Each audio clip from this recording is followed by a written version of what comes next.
Oui, prince, je languis, je brûle pour t'aider, je l'aime. Non point celle que l'on vit les enfers, volage, adorateur de mille objets divers, qui va du Dieu des morts déshonorer la couche, mais fidèle, mais fière, et même ce farouche, charmant, jeune, traînant tous les cœurs après soi, tel qu'on dépeint nos dieux, ou tel que je vous vois.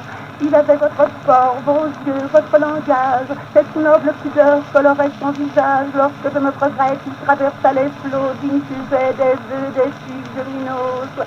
Que faisiez-vous alors? Pourquoi sans Hippolyte, héros de la Grèce, assembla-t-il l'élite? Pourquoi trop jeune encore ne fûtes-vous alors entré dans le vaisseau qu'ils migrent au bord? Car vous aurez péri le monstre de la Crète, malgré tous les détours de sa vaste retraite, pour en développer l'embarras incertain, ma sœur du fil fatal, charmez votre main. Mais non, dans ce destin je leur ai devancé, l'amour m'en a d'abord inspiré la pensée. C'est moi, prince, c'est moi dont l'utile secours vous eût du labyrinthe enseigné les détours. Que de soins m'eût coûté cette tête charmante. Ainsi n'eût point assez rassuré votre amante, compagne du péril qu'il vous fallait chercher, moi-même devant vous. J'aurais voulu marcher et cèdre au labyrinthe avec vous descendu. Ce serait avec vous retrouvé ou perdu. Oh, qu'est-ce que j'entends? Madame, oubliez-vous que Thésée est mon père et qu'il est votre époux. Et sur quoi jugez-vous que je m'en perds la mémoire, prince? Aurais perdu tout soin de ma gloire. Madame, pardonnez, j'avoue en rougissant que j'accusais à tort en langage innocent. Ma honte ne peut plus soutenir votre vue et je vais... Oh, cruel! Tu m'as trop entendu. Je t'en ai détaché pour te tirer d'erreur. Eh bien, connais d'ancêtre et toute ta fureur. J'aime. Ne pense pas qu'au moment que tu es innocente à mes yeux, je m'approuve moi-même. Ni que du seul amour qui trouble ma raison, ma lâche, complaisante et nourrie poison. Objet infortuné des vengeances célestes, je m'abhorre encore plus qu'ils me détestent. Les dieux m'en sont témoins. Ces dieux qui dans mon flanc ont allumé ce feu fatal à tout mon sang. Ces dieux qui se sont fait une gloire cruelle de séduire le cœur d'une faible mortelle. Toi-même, en ton esprit, rappelle le passé.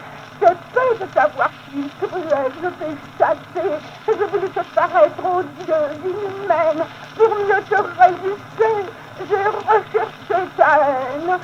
Je crois m'en profiter des inutiles soins. Tu me haïssais plus. Je ne t'aime pas moi.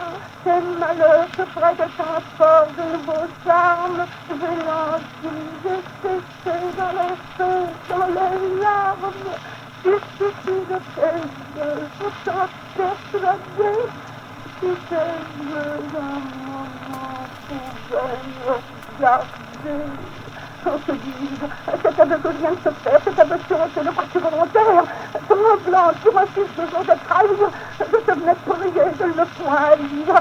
Faible projet d'un cœur trop plein de silène, hélas. Je ne sais plus parler que de toi-même. Bonsoir, punis-moi de nos yeux d'amour, d'une fille du héros qui t'a donné le jour. Délivre l'univers d'un monstre qui t'irrite, la veuve de Thésée. Oh, génie folie, crois-moi, ce monstre après va pas t'échapper, voilà mon cœur. C'est là que ta main doit frapper. Impatient, déjà vexé sur l'offense, au-devant de ton bras, je sens qu'il s'avance, frappe. Ou si tu le crois indigne, qu'est-ce que ta haine?